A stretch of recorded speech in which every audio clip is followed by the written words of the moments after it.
Good morning બાળકો. ધોરણ 6 ગણિતમાં આપણે પ્રકરણ બીજું જોવાનું છે, પૂર્ણ સંખ્યાઓ. આગળ આપણે જે સંખ્યાઓ વિશે બધા શીખી ગયા છીએ એમાં હવે આપણે પૂર્ણ સંખ્યાઓ જોવાનું છે.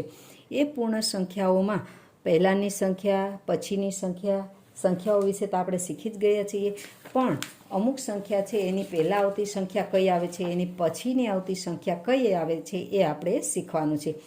હવે પહેલાંની સંખ્યા અને પછીની સંખ્યા, તો પહેલાંની જે સંખ્યા હોય એને પૂર્વવર્તી સંખ્યા કહેવામાં આવે છે. શું કહેવાય છે એને? પૂર્વવર્તી. જે એક સંખ્યા આવેલી છે કે ધારો કે અહીંયા આગળ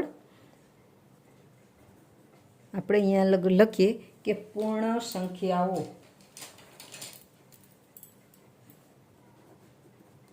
ધોરણ 6 પૂર્ણ સંખ્યાઓ. હવે પૂર્ણ સંખ્યાઓમાં આપણે પહેલાંની સંખ્યા જોઈએ છે. તો પહેલાંની સંખ્યા માટે પહેલાંની સંખ્યા, ધારો કે અહીંયા આગળ હું 50 લખું છું, તો આ 50ની પહેલાંની સંખ્યા કઈ આવે? તો એ 49 છે. તો આ જે 49 છે એ સંખ્યાને આપણે શું કહેવાય છે? પૂર્વવર્તી સંખ્યા કહેવાય છે. શું કહેવાય છે એને? પૂર્વવર્તી સંખ્યા કહેવાય છે. એટલે આ સંખ્યાને, આ કઈ સંખ્યા છે? પૂર્વવર્તી. પહેલાંની સંખ્યા છે. 50ની પહેલાંની સંખ્યા 49 છે. આ 49ની સંખ્યાને, પહેલાંની સંખ્યાને પૂર્વવર્તી એવું સંખ્યા કહેવામાં આવે છે. પછી પછીની સંખ્યા હોય, પછીની સંખ્યા. પછીની સંખ્યા એટલે આપણે જોઈએ કે 50 તો આપણે લીધેલી છે. હવે 51 અહીંયા આગળ લઈએ તો 51 પછી કઈ સંખ્યા આવે? 51 પછી આપણે જોઈએ તો 52 સંખ્યા આવે. તો આ જે સંખ્યા છે એને કઈ કહેવાય? પ્રતિવર્તી સંખ્યા કહેવામાં આવે છે. એટલે પહેલાંની સંખ્યાને પૂર્વવર્તી સંખ્યા કહેવાય અને પછીની જે સંખ્યા આવે એને પ્રતિવર્તી સંખ્યા કહેવામાં આવે છે. હવે આપણે આ નાની નાની બે આંકડાની કે 3 આંકડાની સંખ્યા હોય તો એમાં તો આપણે પહેલાંની સંખ્યા અને પછીની સંખ્યા આપણને ખબર હોય છે, પરંતુ અમુક વખત જે છે એ ખૂબ જ મોટી સંખ્યાઓ આવતી હોય છે. તો એ મોટી સંખ્યાને પણ આપણે પહેલાંની અને પછીની સંખ્યા લખી શકીએ છીએ. હવે જો પહેલાંની સંખ્યા લખવી હોય તો આપણને જે રકમ આપેલી હોય એમાંથી એક ઓછી કરી દેવાની. ધારો કે 119 આપેલી છે, તો આ 119ની પહેલાંની સંખ્યા લખો. પહેલાંની સંખ્યા લખો. તો 119ની પહેલાંની સંખ્યા, તો 119માંથી એકને બાદ કરી દો એટલે આપણને પહેલાંની સંખ્યા મળી જાય. તો એમાંથી એક બાદ કરીશું તો 18 આવશે. તો 119ની પહેલાંની સંખ્યા કઈ થશે? 118. તો જો પહેલાંની સંખ્યા કરવી હોય તો એમાંથી આપેલી સંખ્યામાંથી એક બાદ કરવો પડે અને પછીની સંખ્યા લખવી હોય તો આપણે એમાં એક ઉમેરવો પડે. હવે પછીની સંખ્યા લખવી તો 119માં આપણે +1 કરીએ તો એની પછીની સંખ્યા આપણને 120 મળી જાય છે. એટલે પહેલાંની સંખ્યામાંથી એક બાદ કરવાનો અને પછીની સંખ્યા લખવા માટે એક પ્લસ કરવાનો, એટલી વસ્તુ યાદ રાખવાની.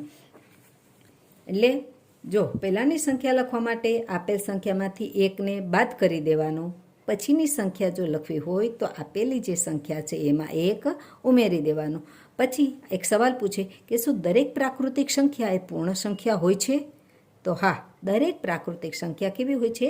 પૂર્ણ સંખ્યા હોય છે. પછી શું દરેક પૂર્ણ સંખ્યા એ પ્રાકૃતિક સંખ્યા હોય છે? ના, દરેક પૂર્ણ સંખ્યા પ્રાકૃતિક નથી, કારણ કે 0 એ પૂર્ણ છે પરંતુ પ્રાકૃતિક સંખ્યા નથી. આ બધા જે સવાલો છે એ તમને વિકલ્પોમાં ખાલી જગ્યા ખરા ખોટામાં પૂછાઈ શકે. પછી સૌથી નાની પૂર્ણ સંખ્યા કઈ છે? તો 0 એ સૌથી નાની પૂર્ણ સંખ્યા છે.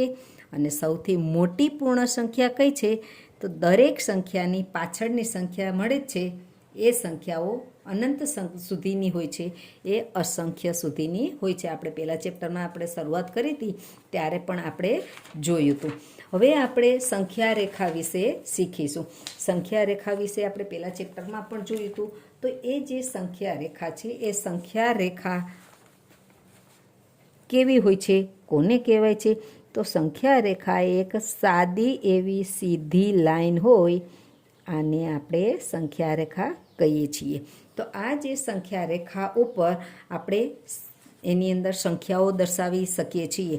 તો એ સંખ્યા જે છે એ પૂર્ણ સંખ્યાઓ દર્શાવી શકીએ છીએ. બરાબર મધ્યમાં શૂન્ય દર્શાવવાનું. આ શૂન્યની જમણી બાજુએ, જમણી બાજુ આ છે, ડાબી બાજુ આ છે. શૂન્યની જમણી બાજુ આપણે ધન સંખ્યા દર્શાવીએ, આવી રીતે સેજ ટપકું કરવાનું અને ત્યાર પછી એનો આંકડો દર્શાવી દેવાનો. આ જે છે આપણે આ બાજુ ધન પ્રાકૃતિક સંખ્યાઓ ગોઠવી દીધી છે. આ બાજુ માઇનસ સંખ્યાઓને ગોઠવી દઈએ. આ સંખ્યા રેખા તમારે દોરવાની પણ આવે અને એના ઉપર આ બિંદુને નિરૂપણ કરવાનું પણ પરીક્ષામાં પૂછાય. તો સંખ્યા રેખા દોરતી વખતે માત્ર સીધી લાઈન દોરવાની અને આ બિંદુઓ તમારે જે દર્શાવો ત્યારે માત્ર આ બિંદુ આટલું જ દર્શાવવાનું છે, લાંબા લાંબા લીટા કરી અને દર્શાવવાનું નહીં. જો આવી રીતે તમે આમ દર્શાવો તો આ સારું ના લાગે. તો આ જે છે આ રીતે જ તમારે બિંદુ દર્શાવી અને સંખ્યાને દર્શાવી દેવાનું. એટલે આ જે છે એને સંખ્યા રેખા કહેવાય છે. એને શું કહેવાય છે? સંખ્યા રેખા. સંખ્યા રેખા ઉપર શૂન્ય, ધન પૂર્ણાંક અને ઋણ પૂર્ણાંક સંખ્યાઓ આપણે દર્શાવી શકીએ છીએ. તો શૂન્યની જમણી બાજુ જે પૂર્ણાંકો દર્શાવેલા છે એને ધન પૂર્ણાંક કહેવાય છે. શૂન્યની ડાબી બાજુ જે પૂર્ણાંકો દર્શાવેલા છે એને ઋણ પૂર્ણાંક કહેવામાં આવે છે. પછી આ શૂન્યથી જમણી બાજુ જેમ જેમ તમે જશો એમ એમ સંખ્યા મોટી થતી જશે. જો અહીંયા 1 થયું, 2 થયું, 3 થયું, 1 કરતાં 2 મોટા, 2 કરતાં 3 મોટા, એમ આગળ આગળ જતા જશો એમ સંખ્યા કેવી થતી જશે? મોટી થતી જશે. એટલે શૂન્યથી જમણી બાજુ જતાં ધન સંખ્યાઓ મોટી થતી જાય છે, જ્યારે શૂન્યની જમણી બાજુ ડાબી બાજુ જતાં જશો એમ સંખ્યા કેવી થતી જશે? નાની થતી જશે. હવે તમને એમ થાય કે અહીંયા -1 છે ને અહીંયા તો -6 છે, પરંતુ આ -6 હોય કે અહીંયા આગળ -100 હોય તો પણ આ -100 એ -1 કરતાં નાના છે. એટલે જેમ જેમ શૂન્યની ડાબી બાજુ જતા જઈશું એમ આ સંખ્યાઓ શું થતી જશે? નાની થતી જાય છે. અને શૂન્યની જમણી બાજુ જતા જઈશું એમ એ સંખ્યાઓ મોટી થતી જાય છે. એટલે આ થઈ આપણે સંખ્યા રેખા. હવે આ સંખ્યા રેખા ઉપર આપણે સરવાળો પણ કરી શકીએ છીએ અને બાદબાકી પણ કરી શકીએ છીએ. તો સંખ્યા રેખા ઉપર સરવાળો કેવી રીતે થાય? અને એક તો સંખ્યા રેખા ઉપર બિંદુઓ પણ દર્શાવવાના આવે. હવે આ સંખ્યા રેખા મેં દોરેલી છે. હવે એમ હું કહું કે અહીંયા સંખ્યા રેખા ઉપર 3, 4, -2 અને -5 નું નિરૂપણ કરો. તો સંખ્યા રેખા ઉપર આપણા બિંદુ દર્શાવી દીધા છે, સંખ્યાઓ દર્શાવી દીધી છે. તો આ જે બિંદુ 3 છે તો 3 પૂર્ણાંક ક્યાં છે? 3 પૂર્ણાંક આ રહ્યો. તો 3 પૂર્ણાંક ઉપર આપણે માત્ર આ રીતે દર્શાવી દેવાનું. એટલે આ થઈ ગયું આપણે સંખ્યા રેખા ઉપર એનું નિરૂપણ થઈ ગયું. પછી 4, તો 4 પણ આવી રહ્યા. 4 આપણે નાનું બિંદુ દર્શાવેલું છે એના ઉપર એક મોટું સર્કલ કરી દેવાનું. પછી -2 શૂન્યની ડાબી બાજુ, તો શૂન્યની ડાબી બાજુ -2. પછી -5, તો આવી રહ્યા -5. તો સંખ્યા રેખા આવી જ રીતે સરસ ચોખ્ખી, વ્યવસ્થિત અને આપણે જે બિંદુનું નિરૂપણ કરી શકીએ એ રીતે તમારે દોરવાની અને આ બિંદુનું નિરૂપણ એના ઉપર કરવાનું. હવે સંખ્યા રેખા ઉપર સરવાળો આપણે જોઈએ. સંખ્યા રેખા તો દોરેલી હોય જ, પરંતુ એ સંખ્યા રેખા ઉપર સરવાળો કરવાનો. હવે સરવાળો કરવાનો, ધારો કે આપણે દાખલા તરીકે આપણે લઈએ કે 4 + 5. 4 + 5નો જવાબ તો તમને બધાને ખબર જ હોય, પરંતુ આપણે શું કરવાનું છે? સંખ્યા રેખા દોરવાની છે અને આપણે એનો સરવાળો સંખ્યા રેખા ઉપર જ કરવાનો છે. હવે આ સંખ્યા રેખા દોરી આપણે અહીંયા આગળ એના બિંદુઓ દર્શાવીશું. અહીંયા આગળ આપણે શૂન્ય દર્શાવી દઈશું. -1, -2, -3, -4. આ બાજુ 1, 2, 3, 4, 5, 6, 7, 8, 9, 10, 11. હવે આપણે કયું સરવાળો કરવાનો છે? 4 + 5. જો વચ્ચે તમારે પ્લસની નિશાની આવે તો તમારે શું કરવાનું? જે સંખ્યા ઉપર તમે ઊભા હોય એની જમણી બાજુ જવાનું, અને જો વચ્ચે માઇનસની નિશાની હોય તો તમારે ડાબી બાજુ જવાનું. એટલે આપણે અહીંયા આગળ 4 + 5 છે. તો 4 + 5 માટે આપણે શું કરવાનું છે? આપણે ક્યાં ઊભું રહેવાનું છે? 4 ઉપર. 4 ઉપર ઊભા રહ્યા. કેટલી વખત ઉમેરવાનું છે? આપણે 5 વખત. આપણે 5 કૂદકા લગાવવા પડશે. આ 1 2 3 4 અને 5. અહીંયા આગળ આપણે આવ્યા. આ પહેલો કૂદકો, બીજો કૂદકો, ત્રીજો, ચોથો અને પાંચમો. કેટલા કૂદકા લગાવ્યા? 5. તો 5 કૂદકા લગાવ્યા પછી આપણે ક્યાં જઈને ઊભા રહ્યા? 9 ઉપર. તો 4 + 5 એટલે કેટલું થાય છે? 9 થાય છે. એ સંખ્યા રેખા ઉપર પણ આપણે સરવાળો કરી લીધો અને આપણે એમને સરવાળો કરીએ તો પણ એ સંખ્યા રેખા ઉપરથી પણ જવાબ 9 આવ્યો છે અને આપણે સાદી રીતે કરીએ તો પણ એનો જવાબ કેટલો આપણને આવ્યો છે? 9 આવ્યો છે. એટલે આવી રીતે આપણે સંખ્યા રેખા ઉપર ધારો કે 4 + 5 એટલે 9 થયા. હવે બીજું તમને એવું કે 3 + 4 પણ કરો, 2 + 5 પણ કરીને બતાવો, તો પણ આપણે આ રીતે આપણે એના ઉપર સરવાળો કરી શકીએ. હવે આપણે આ સંખ્યા રેખા ઉપર આપણે સરવાળો જોયો. હવે આપણે સંખ્યા રેખા ઉપર બાદબાકી જોવાની છે. શું કરવાનું છે? સંખ્યા રેખા ઉપર બાદબાકી. રેખા પર બાદબાકી. હવે આમાં પાછી આપણે સંખ્યા રેખા તો દોરવાની જ છે. આ સંખ્યા રેખા દોરી દીધી છે. આપણે એના બિંદુઓ પણ દર્શાવી દઈએ. 1 2 3 4 5 -1 -2 -3 -4 -5 -6 -7. હવે બાદબાકી દર્શાવવા માટે આપણે શું કરવાનું છે? મેં તમને કીધું કે જો સંખ્યા વચ્ચે બે સંખ્યા વચ્ચે માઇનસની નિશાની હોય તો આપણે કઈ બાજુ? ડાબી બાજુ ખસવું પડે. હવે અહીંયા આગળ 8 - 3 કેટલા બતાવ્યા છે? 8 - 3. 8 નહીં પણ આપણે અહીંયા આગળ 5 - 3 રાખીએ. કેટલા? 5 - 3. 5 છે, માઇનસની નિશાની છે અને 3 છે. તો આપણે ઊભું રહેવાનું ક્યાં છે? 5 ઉપર. વચ્ચેની નિશાની કઈ છે? માઇનસની. વચ્ચે જો માઇનસની નિશાની હોય તો આપણે સંખ્યા રેખામાં જ્યાં ઊભા છીએ ત્યાંથી ડાબી બાજુ ખસવાનું. કેટલા પગલાં? 3 પગલાં. આપણે ક્યાં ઊભું રહેવાનું છે? 5 ઉપર. 5માંથી આપણે 3 બાદ કરવા છે તો 3 કૂદકા લગાવવાના. 2 અને આ 3. કઈ બાજુ કૂદકા લગાવ્યા છે? ડાબી બાજુ. તો આપણે ડાબી બાજુ 1 2 અને 3 કરીશું. આ બાજુ 1 2 3 નહીં, આપણે જે બાજુ કૂદકા લગાવ્યા હોય એ બાજુ. તો 5માંથી 3 બાદ કરીએ તો 2 જવાબ મળે છે. તો સંખ્યા રેખા ઉપર પણ આપણે 5 ઉપર ઊભા રહ્યા, 3 કૂદકા લગાવ્યા ડાબી બાજુ. તો આપણે ક્યાં ઉતર્યા? 2 ઉપર. તો અહીંયા જવાબ પણ કેવો આવ્યો છે? 2 આવી ગયો છે. તો આવી રીતે આપણે સંખ્યા રેખા ઉપર સરવાળો પણ કરી શકીએ, બાદબાકી પણ કરી શકીએ. પછી તમને એવા બીજા 2 3 દાખલામાં અહીંયા રકમ પણ આપે. અહીંયા 5 - 3 છે, એવી રીતે 7 - 5 આપે, પછી 9 - 3, 8 - 3.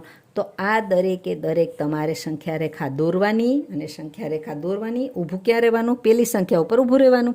વચ્ચેની નિશાની માઇનસ છે એટલે આપણે ડાબી બાજુ આટલા કૂદકા લગાવી દેવાના. પછી જોવાનું કે આપણે ક્યાં ઉતર્યા. બરાબર? એટલે સંખ્યા રેખા ઉપર સરવાળો અને બાદબાકી આપણે કરી. હવે આપણે સંખ્યા રેખા ઉપર ગુણાકાર જોવાનો છે. સંખ્યા રેખા ઉપર હવે ગુણાકાર. સંખ્યા રેખા ઉપર ગુણાકાર. હવે સંખ્યા રેખા ઉપર ગુણાકાર માટે પણ આપણે અહીંયા જો આ રીતનો ગુણાકાર આપણને આપેલો છે 2 × 4. હવે 2 × 4 એટલે તો 8 આપણને જવાબ સીધો ખબર જ પડી જાય. પરંતુ આપણે સંખ્યા રેખાની મદદથી 8 જવાબ આવે છે કે નહીં એ આપણે જોવાનું છે. તો આપણે અહીંયા આગળ સંખ્યા રેખા દોરી દઈએ. હવે સંખ્યા રેખા દોરીએ. અહીંયા માઇનસની ક્યાંય નિશાન જરૂર નથી એટલે આપણે એને માઇનસની નિશાનીવાળા પૂર્ણાંકો નહીં લખીએ તો પણ ચાલશે. 7 8 9 અને 10. તમે જ્યારે સંખ્યા રેખા દોરો ત્યારે તમારે હંમેશા પેન્સિલનો જ ઉપયોગ કરવાનો, સંખ્યા રેખા દોરવા માટે પણ અને આ પૂર્ણાંક સંખ્યાઓ દર્શાવવા માટે પણ. હવે આપણે અહીંયા આગળ પહેલો આંકડો જોવાનો. કેટલા છે? 2 આંકડા. કેટલા છે? 2. તો 2નું જૂથ બનાવવાનું, 2 સંખ્યાનું. 0 થી 1 વચ્ચેનું એક જૂથ બનાવ્યું. આ જૂથ 1 બની ગયું. હવે આપણે આને નથી જોવાનું. આ 2નું આપણે આ 2 થઈ ગયા. હવે ગુણાકાર કેટલા? × 4. કેટલા? 4. તો આ એક જૂથ બન્યું, બે સંખ્યાનું જૂથ બન્યું. આપણે કેટલી વખત જવાનું? 4 વખત જવાનું, પણ બે સંખ્યા લેતી જવાની. એટલે આપણે અહીંયા આગળ આ એક અને આ બે સંખ્યાનું એક જૂથ બનાવી દીધું. આ એક વખત થઈ ગયું. હવે બીજી સંખ્યાનો એટલે બીજો કૂદકો લગાવ્યો, 2, આ ત્રીજો કૂદકો અને આ ચોથો કૂદકો. કેટલા ઉપર પહોંચ્યા? 8 ઉપર. જવાબ કેટલો આવ્યો તો? 8. આ પહેલો કૂદકો, આ બીજો કૂદકો, આ ત્રીજો અને આ ચોથો. 4 કૂદકા લગાવ્યા. બે સંખ્યા ભેગી કરી અને પછી આપણે 2 ગુણ્યા 4 હતું એટલે આપણે 4 વખત કૂદકા લગાવવાના છે. 4 વખત કૂદકા લગાવ્યા તો આપણે કેટલા ઉપર પહોંચ્યા? 8 ઉપર. તો આવી રીતે આપણે 2નો 4 સાથે ગુણાકાર કરવો હોય તો બે સંખ્યાનું ગ્રુપ બનાવવાનું અને એને કેટલી વખત? 4 વખત જવાનું. કઈ બાજુ? જમણી બાજુ આપણે જવાનું છે. તો આવી રીતે આપણે જમણી બાજુ 4 વખત કૂદકા લગાવતા જઈશું તો આપણે ક્યાં પહોંચીશું? 8 ઉપર પહોંચીશું. તો અહીંયા તો બે સંખ્યાનું ગ્રુપ બનાવ્યું હતું. અહીંયા 3 ગુણ્યા 3 પણ આવે, પછી 2 ગુણ્યા 5 પણ આવે. ગ્રુપ 2નું બનાવવાનું. કેટલી વખત જવાનું? 5 વખત કૂદકા લગાવવાનું. 5 વખત કૂદકા લગાવીશું તો ક્યાં પહોંચીશું? 10 ઉપર. પછી અહીંયા આગળ 3 ગુણ્યા 3 છે. તો પેલી જે સંખ્યા છે એટલાનું ગ્રુપ બનાવવાનું. અહીંયા કેટલા છે? 3. તો 3 સંખ્યાનું ગ્રુપ બનાવવાનું. કેટલી વખત જવાનું? 3 વખત. તો 3 તરી 9. તો આમાં આપણે 9 ઉપર પહોંચીશું અને આમાં આપણે કેટલા ઉપર પહોંચીશું? 10 ઉપર પહોંચીશું. તો આવી રીતે આ જે સંખ્યા રેખા ઉપર આપણે સરવાળો, બાદબાકી અને ગુણાકાર પણ કરી શકીએ.